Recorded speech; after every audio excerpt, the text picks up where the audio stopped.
네, 좁혀진 탄핵 찬반 여론, 또 양당 지지율을 놓고 전문가들은 대선 직전 양측 지지층이 결집한 상황과 비슷하다 이런 평가를 내놓고 있습니다. 황예린 기자와 좀 더 짚어보겠습니다. 자, 황 기자, 이 여론조사들마다 지금 양당 지지율이 좁혀지고 있다 이런 것들이 좀 도드라지는데 이 와중에 또 무당층도 줄어들고 있다고요? 네, 무당층이라고 하면 지지하는 정당이 없거나 모른다고 답하거나 아예 응답하지 않은 사람들을 말합니다. 네. 어제 나온 결과를 보면요. 이 결과치가 8%로 나타났습니다. 그런데 같은 여론조사 기관에서 최근 실시한 여론조사 결과들을 쭉 살펴보면요. 지난해 9월에는 20%로 나타났던 것이 계엄이 선포되고 탄핵안이 가결된 이후에는 14%로 떨어진 것도 최근 확인할 들어서 수 급격하게 있습니다. 줄어들었다고 볼 수 있겠네요. 네, 그렇습니다. 그 이유는 이후 윤 대통령에 대한 체포영장 집행이 있고요. 그리고 구속영장 발부가 있었고, 그리고 또 윤 대통령의 최근 헌재 출석 등의 사건들이 있으면서 8%로 떨어진 것으로 나타났습니다. 네. 다른 조사 결과들도 비슷하게 무당층이 줄어들고 있습니까? 네, 비슷한 추이를 보입니다. 설 연휴 직전에 조사하고 실시한 여론조사 결과들인데요. 중앙일보 이제 의뢰했었던 게 12%, 그리고 나서 14%, 15% 이렇게 나온 건데 네. 모두 10%대의 무당층 지지 비율이 나오고 있습니다.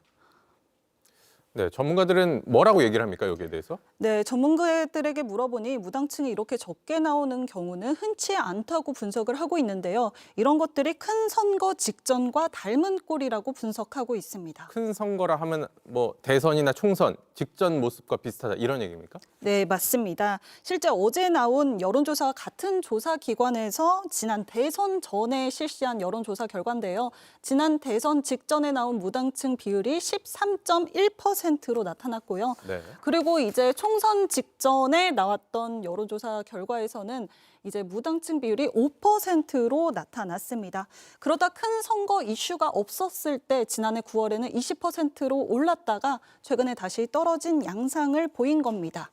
한국갤럽이 거의 매주 실시한 여론조사를 보더라도 비슷한 추이를 보이고 있습니다. 지난해부터 평상시에는 무당층 비율이 20%를 웃돌았는데요. 그러다가 이 중 가장 높았을 때와 비교하면 이렇게 나타납니다.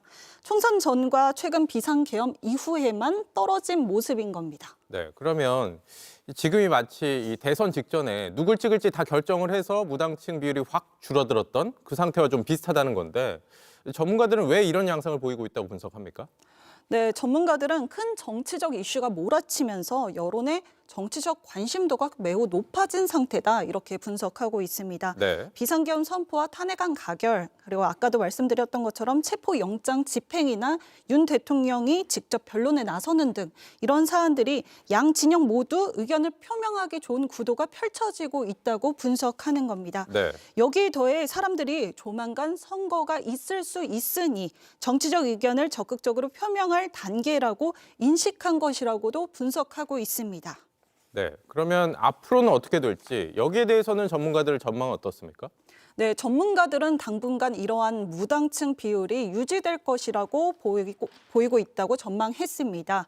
현재 최대한으로 양 집단이 결집한 것으로 보인다는 건데요. 네. 실제 지난 대선 때 본인의 이념을 보수나 진보로 이제 답한 집단이 국민의힘과 더불어민주당을 각각 지지한 비율이 73%, 72%로 나타났는데요. 지금은 이때보다 더 높게 나타나고 있다는 겁니다. 한 여론조사 전문가는 어느 쪽이 잘하느냐보다 어느 쪽이 더 못하느냐, 실수를 하느냐가 앞으로의 지지율 흐름을 달라질 수 있게 할 수도 있다고 분석했습니다. 네, 알겠습니다. 잘 들었습니다. 황예린 기자였습니다.